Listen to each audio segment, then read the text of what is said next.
好，那么今天呢，来跟各位介绍我们在维修笔记型电脑的液晶萤幕常会用到的几款常用的尺寸以及规格。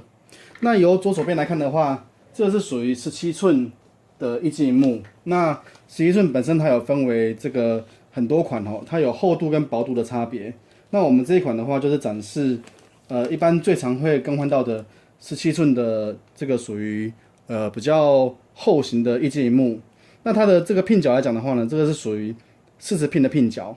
好，那如果说有符合的这个笔记型电脑的17寸的话，就可以用这个液晶萤幕。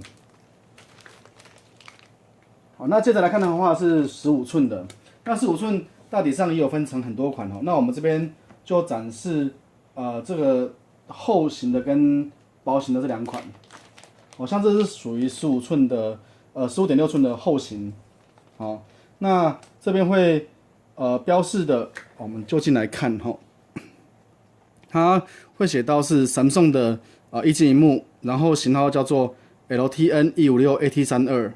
那左手边有写一个1520呢，这就代表说是在2015年的第20周生产的所以我们所有的液晶萤幕一律都是全新的这个商品并不是人家所谓的拆换机下来的这个液晶萤幕。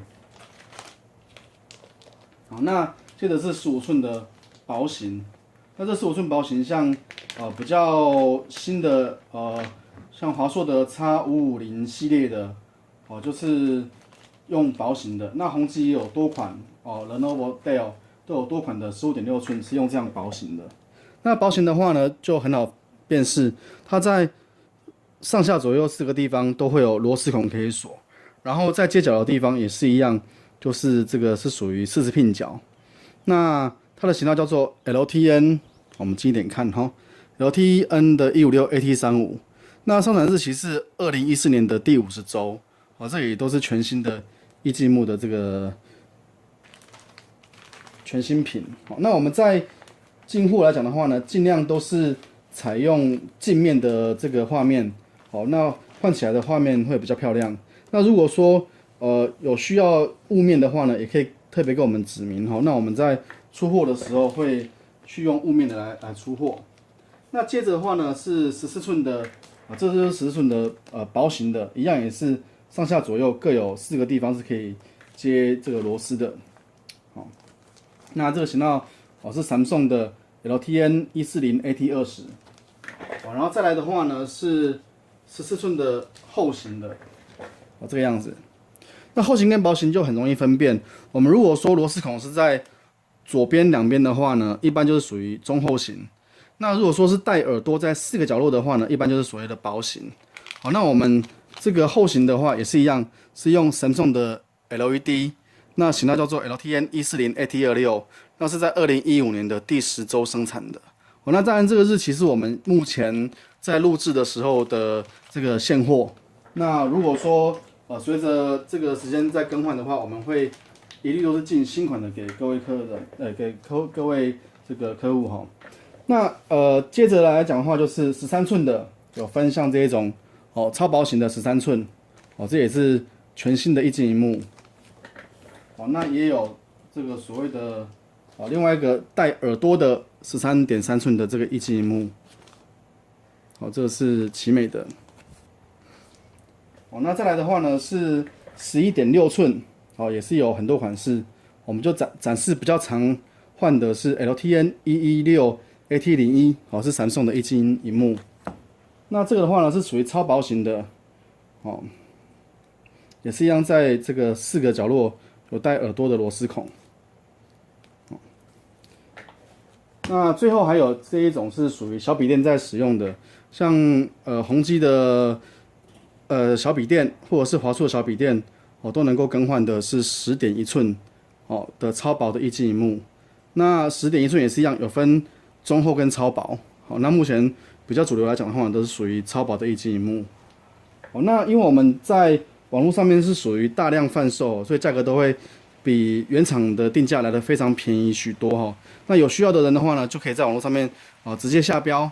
那我们只要有现货，都会尽量当天寄出，让各位可以很快的拿到这个全新高品质的液晶萤幕。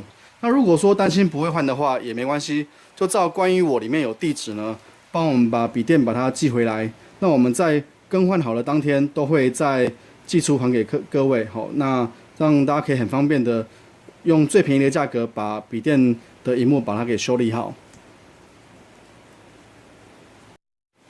好，那我们这边有一台刚好有客人需要维修的液晶萤幕，这个地方是属于碎裂掉的。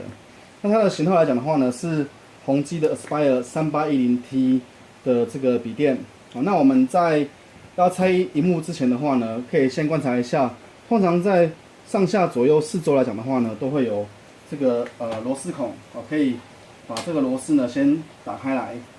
那打开之后就可以很快的把液晶萤幕给取出。好，所以我们目前先利用小刀将4个这个螺丝的地方呢，先把它打开来。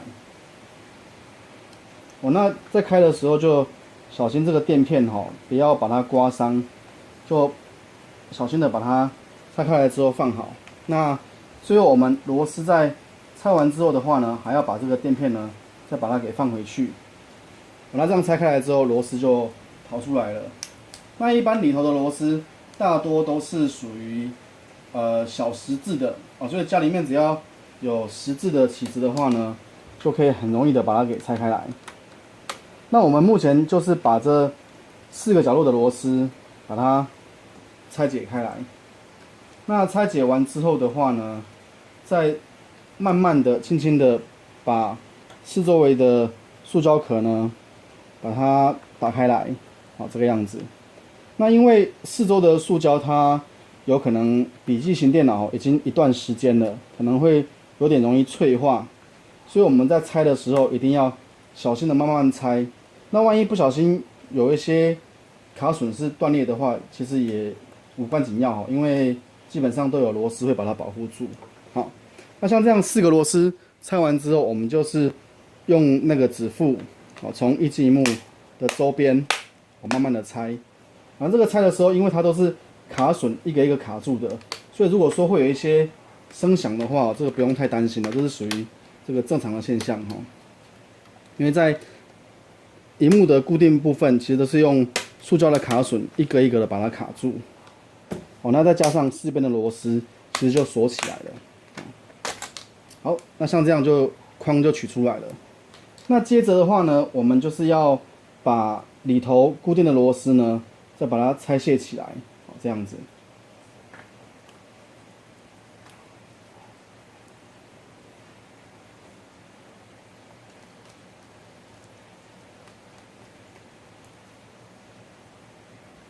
那我们现在就是示范怎么样去把萤幕给拿下来。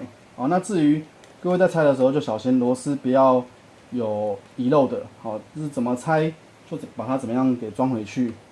基本上只要能够拆得开来，就能够组得回去是没有问题的。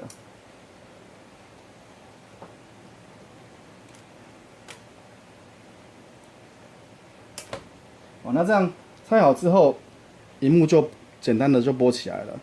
那至于最后的话呢，在底下就有一个主机板连到液晶萤幕的这个排线，就是我们刚刚讲的，可能它是30拼角，也有可能是40拼角。那哪一种萤幕，就看它的这个型号，我们就可以知道它是属于哪一种拼角。那找到合适的萤幕来做更换也就可以了。好，那这样子，这边有固定的胶带，拆起来之后，很轻易的萤幕就取下来了。那这一块我们就看得出来，它是属于这个应该是13寸的这个液晶萤幕，而且是带耳朵的超薄型的。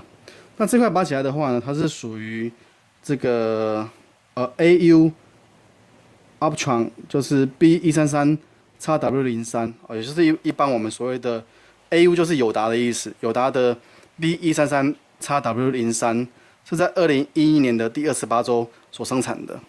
好，那我们等一下就直接再把新的萤幕换上去，这样也就大功告成了。